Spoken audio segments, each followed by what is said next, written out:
Next up, we have Dr. Jordan Shlain from HealthLoop. I thought I would talk about digital health and startups from the perspective of a physician who kind of accidentally wound up here, basically unhappy with how technology was serving me as a physician in my daily life. And I think that, you know, as a overarching principle, we need to remember that healthcare is a people business in need of technology. It's not a technology business in need of people. And I think a lot of people are chasing technology solutions and finding people to map to them. And another thing, just at a high level, is the human operating system is analog. It is not digital. We see in analog, we feel in analog, we taste, we experience everything in this analog sensibility. And what we really want is these digital things to enhance our analog life, because we don't have a USB port. I mean, we're having sensors now that can attach to us, but we really need to remember that the human operating system is predicated on trust and communication. And I always bring it back to the patient, and everyone's trying to design and develop all these super fancy things. But you know, if you don't make my life easier, the physician's life easier, and you think more data for the physician is better, guess what? More data is not better. Back in the day, people printed up all the Yahoo and Google handouts and said, hey doctor, I think I have this, please read this. And the truth is that I've got pattern recognition. And intuition and pattern recognition are the analytics of the analog computer, which is our brain. And oftentimes we use all these data-driven this and data-driven that, but if you have some experience, you know, experience is based on bad judgment, good judgment is based on experience, and experience is based on bad judgment. And so you have to fail to learn. You're not just born with a hard drive. So I thought I would kind of jump in a little bit. You know, you got to know when to hold them and fold them, and when to walk away and when to run. That's an old, who sang that song? I don't remember. Was it? Kenny Rogers, exactly. And so when I was thinking last night about this talk about strategy and design, so the cutting room floor was kind of the thinking for this talk. And you know, there's whiteboard versus dartboards. Do you do a lot of thinking about how it's all going to work, or do you just take a guess and go for it? And really, the thing that makes a company go from idea to success is the people, the strategies, and the UX is kind of the byproduct of that. We often think that, boy, if we just have a great idea and raise some money, off we go. And like I said, I started this little company called HealthLoop, and its goal is many years ago, a 75-year-old woman came into my office with pneumonia, and it was clear that, you know, she was sick, and I gave her a prescription for antibiotics, I gave her my cell phone number, and I said, please call me if you're not better. Now she's got pneumonia, she's sick, but the rationale was that she'll know when to call me. And 7 days later, the ER called, and she was in respiratory distress, to the ICU, on a ventilator, almost died. And I thought, I gave her my cell phone, why didn't she call me? And, right? And then I thought, well, shame on me, why didn't I call her? But guess what, for all the physicians out there, you can't call all your patients every day and ask them how they're doing. That doesn't scale, and you don't get paid for it, more importantly, or equally importantly. So I just developed a simple email solution that basically emailed my patients every day and said, Dr. Shlain wants to check in. Are you the same, are you better, or are you worse than the day before? And they just clicked on that link and I got the data. There was no PHI, there was no HIPAA, nothing. I just knew if they were the same or the better or they were worse. And I scored the same as a -0.5.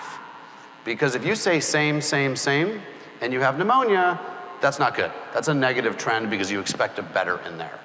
Kind of simple stuff. That then translated into, I had a dashboard and I could check in, like today I've checked in with 40 patients, probably while we've been sitting here, finding out how they're doing, and I'll look at my phone later and know who's doing how well and who I need to check in with and who I don't. And by the way, if they don't check in, that's a call to action to me to check in on them because maybe they're too sick to check in. This is all analog human common sense stuff, but medicine isn't equipped for that. And unless you give physicians and the healthcare freakosystem, it's not really an ecosystem, the tools to manage their patients better, and you know, like Qualcomm, you can actually empower your patients to manage themselves a little better. You know, we're creating more noise. But these are the three main categories. So when you're trying to get people involved in your company, you want rock stars. You don't want people that are bullshitters or people that are slick and people that, you know, have got, you know, a good pitch. You know, drill into that reputation. drill into their past. What have they really done? Don't take stuff at face value. Because we're people, we come with an element of drama to the table. And I think in order to be a successful startup, you've got to figure out who's a drama king and who's a drama queen, and they got to hit the cutting room floor, right? You don't want them in your company. They will be a cancer that will really affect the way you can move forward in the world. You want people that want to collaborate, that are okay being wrong. Like the best idea wins. It's not necessarily like my idea wins. And you want people smarter than you, and you got to be okay with that. And so I think that what winds up on the cutting room floor is you want the douchebags on the cutting room floor, and you want the rock stars stay in the company. So strategies, when you're sitting with your little startup and you're trying to figure out where do we go, what do we do next? I mean, I take this approach of you can sleep with your strategy, but don't marry it, right? Because if you marry your strategy and you won't let it go, and you have to have a collaborative conversation amongst people that are also part of the team, you wind up with drama, actually. And so you need to be able to, like I said earlier, you need to be able to be wrong. And you need to be able to accept someone else being right, and let's see if that goes.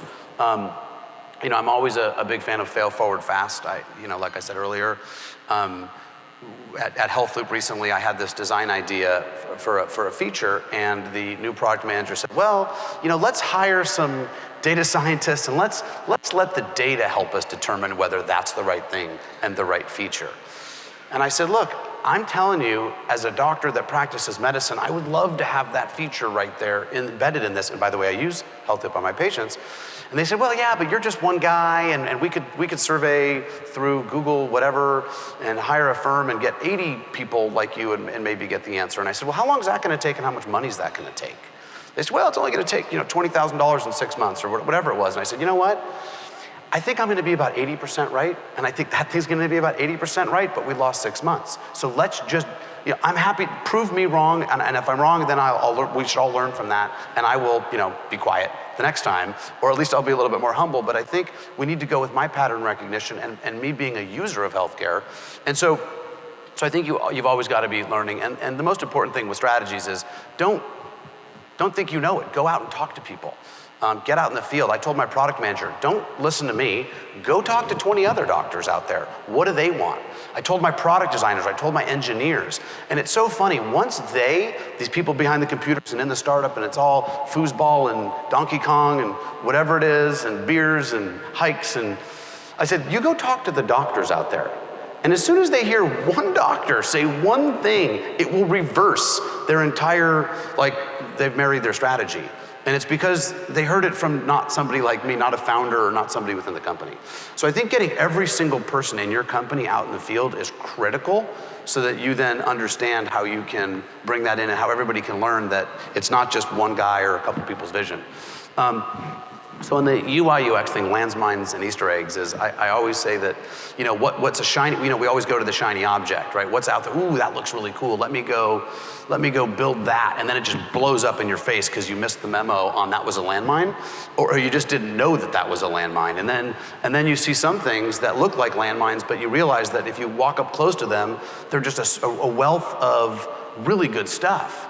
And so, but we don't know what a landmine and an Easter egg, because they're both shiny objects and we're both drawn towards them. And you have to be able to discern, which is which. And that just takes time and experience and collaboration and really kind of some degree of analysis with intuition and some domain expertise. The other thing I was saying is from a UI UX standpoint, I constantly find the best new web thing. I'm like, hey guys, this is the shit right here. We need to move towards something like that. Let's not try to reinvent or try to come up with our own way to do it, because Yahoo News just came out with a super cool app, and as boring as Yahoo News is, the UI is beautiful. And it's someone said download it, it's really cool. I'm like, yeah, I'm gonna download a news app. But it's actually really cool, the way it frames it for you, the way it kind of contextualizes everything. Look around, steal stuff, or enhance what exists already. And remember, make people's lives easier on the other end. I have physicians on one end and patients on the other. We have a 96% patient participation rate, which is when patients get the memo from Dr. Shlain wants to check in with you, or Dr. Dillingham or Dr. Donahue are in the crowd, they use it. patients are like super happy to see that the doctor is following them and checking up on them because it's digital empathy. It's not, I mean, Dr. Dillingham, Dr. Donahue, and me, we're not sending emails to everybody every day. This is a pre-scripted thing that checks in with them and tells them what they need to know on this particular day because we need to process information, what we should do, what we shouldn't do. And by the way, how are you? Let me check in with you today and ask you very specific questions. So you really need to understand that, you know, the doctor doesn't want all this information that the patient answered. They want to know when there's an exception. So it's kind of exception-based medicine. So it's not a ton of noise. So I thought I would just show three versions of our logo from like when I first started this thing. It's kind of funny. So it gets a smiley face and a sad face. This was V1 Alpha, you know, kind of a garage startup. And then we moved to this other one where we tried to get a little bit more fancy. We landed with something that looked a little bit more professional. But, you know, I mean, at the time we thought the first one was like the coolest thing ever. And so, you know, it's just a natural evolution is as you get more comfortable in the skin of your company, what you do. And the tagline is follow-up is the best medicine. So I don't know how much time's left. I'll stop there. And I just thought I would kind of break it down into people strategies and UI UX as a way to think about how to build a company. Because if you don't build a good company, it doesn't matter. Everything else doesn't matter. You might as well go back to the drawing board. And it's all about people. So thank you.